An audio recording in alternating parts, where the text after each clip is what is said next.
Monsieur le Président, Mesdames, Messieurs les jurés, permettez-moi à l'entame de mon propos de vous faire le récit d'une histoire, celle de la toute première reine de ce monde.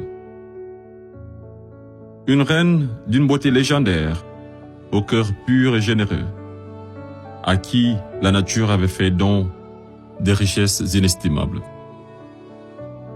Ses enfants étaient nombreux, de vrais génies qui firent la découverte des mathématiques, inventèrent l'écriture, l'art, la médecine, l'architecture et tant d'autres sciences qui ont tracé les prémices du futur. Ils vivaient tous libres et épanouis, jusqu'au jour où la malédiction frappa la reine de plein fouet. L'ange de la mort venait de guider une vieille dame venue des contrées lointaines, dévastée par la sécheresse, qui fut pendant très longtemps à la recherche d'une île autrefois appelée Eldorado. Elle parvint enfin à déposer ses valises aux portes de cette île aux multiples trésors cachés, accompagnée de ses enfants les plus assoiffés, puis songea à construire un cheval de Troie qui sera offert en signe d'amitié, et lui fit don également de nombreux présents, parmi lesquels une boîte de Pandore. Le malheur s'empara alors de ce gigantesque royaume, entraînant la chute de sa reine, la mort de certains, et l'exil d'autres des plus valeureux. Ce fut l'effondrement d'une civilisation qui aura duré des décennies, une histoire plagiée et falsifiée. Fin de l'histoire. Monsieur le Président, je mesure combien il est difficile pour un jeune avocat d'Afrique, sans aucune expérience et qui n'a nulle connaissance des affaires géopolitiques, de plaider pour la mère Afrique contre l'une des mafias les plus dangereuses au monde, la France-Afrique. Cependant, quoique trop inférieur à mes adversaires, j'ose espérer que je serai tout de même en mesure de vous exposer clairement les faits, afin que vous n'ignoriez aucune partie de l'objet sur lequel vous êtes appelés à vous prononcer. Je vous prie alors de m'écouter avec bienveillance. Mesdames, Messieurs les jurés, vous n'êtes pas sans savoir que l'Afrique a été réduite à 400 ans d'esclavage, à 250 ans de colonisation. Et aujourd'hui encore, l'Afrique est sous la domination de ces délinquants, ces va-t-en-guerre, criminels en col blanc, ces salauds et mafieux de la pire espèce. Objection! Objection rejetée. Modérez votre langage. Désolé, Monsieur le Président.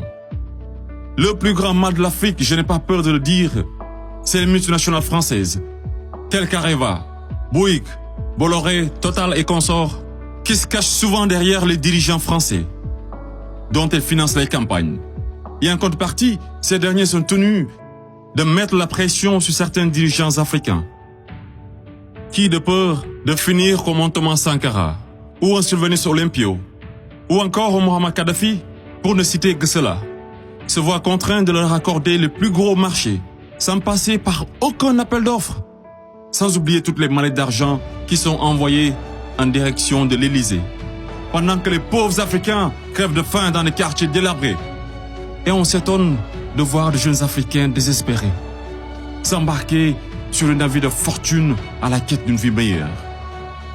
Et je vous assure qu'ils sont nombreux parmi ces jeunes à avoir tenté toutes les voies et moyens légaux, mais en vain. Pendant ce temps, la France et l'Union européenne se font des fortunes derrière leur business le plus lucratif, les demandes de visa Schengen, qui sont pour la plupart rejetées sans aucun motif valable. Monsieur le Président, avant que je n'oublie, permettez-moi de poser une question à la France-Afrique. Parmi tous les leaders africains morts assassinés, pouvez-vous nous citer ne serait-ce qu'un qui fut réputé un grand ami de la France? J'imagine qu'il n'y en a pas eu. Mesdames, Messieurs les jurés, je vous laisse juger. Monsieur le Président, j'accuse la France-Afrique, de crimes contre l'humanité, de crimes d'agression, de crimes économiques et d'avoir été derrière des crimes de génocide. La plupart des dirigeants français sous la Ve République me rappellent des propos d'un homme sage qui disait, je cite, « Les postes éminents rendent les grands hommes encore plus grands et les petits hommes encore plus petits. » Fin de citation. Et le pire d'entre eux, c'est ce nain assassin de Sarko. Ce trafiquant d'influence, connu pour sa mégalomanie, l'homme aux scandales multiples, Bettencourt, Tapi, Kadhafi et j'en passe. Ce criminel contre l'humanité, toujours en liberté, qui se la coule douce derrière les mélodies de la brune, alors que sa place se trouve à la haie.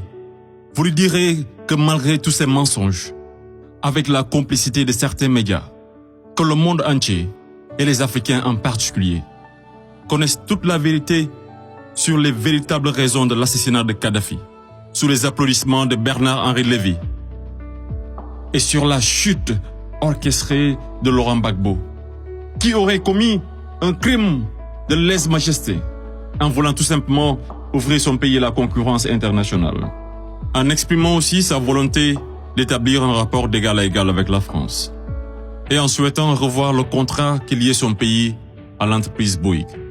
Bouygues, du fameux Martin Bouygues, un ami intime de Sarko, par ailleurs parrain son fils du nom de lui, tous les deux impliqués dans le conflit ivoirien. Ce n'est pas un hasard. Mesdames, Messieurs les jurés, ai-je besoin d'en rajouter un mot pour que vous compreniez ce jeu d'échecs qui se joue sur le dos de pauvres Africains, alors qu'ils doivent tout à l'Afrique? C'est grâce aux Africains que vous avez une république que vous appelez la France. C'est grâce aux Africains que vous êtes enrichis. C'est grâce aux Africains que vous avez aujourd'hui votre statut de 5e puissance mondiale avec un droit de veto au sein de l'ONU. Et c'est encore grâce aux Africains que vous avez 2 Coupes du Monde à votre compteur. Qu'attendez-vous encore des Africains? Qu'on vous ramène la Lune? Ayez au moins un peu de décence et respectez les Africains, surtout les Noirs et les Arabes qui vivent en France. Monsieur le Président, je voudrais par ailleurs, et si vous me permettez de parler brièvement de la Cour pénale internationale. Il est un proverbe qui dit « Dis-moi qui tu fréquentes et je te dirai qui tu es ». Je propose de jeter un coup d'œil sur le profil des procureurs de la CPI. Commençons par l'actuel procureur de la CPI, une dame que je respecte pour 2 raisons. Pour son courage, pour avoir prouvé qu'être une femme et noire ne saurait être un obstacle à la réussite sociale, que la femme noire était capable de s'imposer partout et devant n'importe qui, et pour son combat pour la défense des droits des femmes. Mais devrions-nous faire semblant d'oublier qu'elle fut procureure générale, proche collaboratrice et conseillère juridique du président, et ministre sous l'une des pires dictatures de l'histoire de l'Afrique, sans jamais démissionner? N'est-elle pas comptable de ce régime? Le premier procureur de la CPI, l'Argentin Luis Moreno Ocampo, une haute personnalité dont le nom est impliqué dans les affaires de viol, de corruption, d'abus de pouvoir. Un procureur de la CPI qui détient avec son épouse des entreprises offshore dans les paradis fiscaux des îles Vierges, de Panama et de Belize. Et c'est le même type qui aujourd'hui offre ses services aux personnalités poursuivies par la CPI afin de les aider à échapper au séjour à la haie, moyennant de grosses sommes d'argent. Et tenez-vous, qui sont 123 pays à avoir ratifié le traité de Rome. Et sur 10 enquêtes ouvertes, 9 sont africaines. Je me pose la question à savoir, sommes-nous dans une cour pénale internationale ou africaine? Voilà une cour qui représente pour les Occidentaux un instrument d'oppression et de domination des Africains et de leurs dirigeants. C'est pourquoi l'Afrique a besoin d'une cour pénale africaine, par les Africains, rien que pour les Africains et financée par les Africains.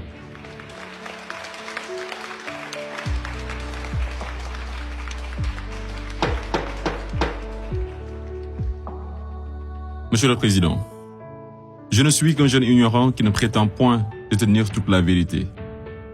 C'est pourquoi je vous apporte des documents qui vous permettront d'y voir un peu plus clair. À l'exemple de cette copie d'une conférence de François-Xavier Verschave intitulée « De la France-Afrique à la mafia-Afrique ». Je salue également le courage de ces hommes et femmes de valeur qui osent lever leur voix pour défendre les intérêts de l'Afrique. Je pense au grand Kémy Séba avec l'ONG Urgence panafricaine.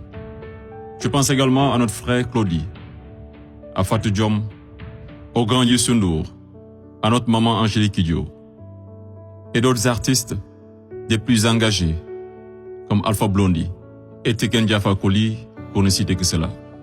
Sans oublier toutes ces personnalités qui œuvrent pour la promotion des jeunes et des femmes à l'égard du docteur Anta Sané et bien d'autres femmes de valeur.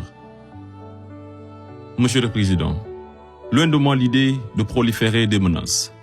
Mais si par malheur, la France-Afrique est aujourd'hui acquittée, sachez que la jeunesse africaine l'obligera à quitter. Elle se mobilisera davantage et réunira toutes ses forces vives, hommes et femmes de valeur, sans exception d'âge. Intellectuels, sportifs de haut niveau, artistes de renommée internationale et sympathisants de l'Afrique.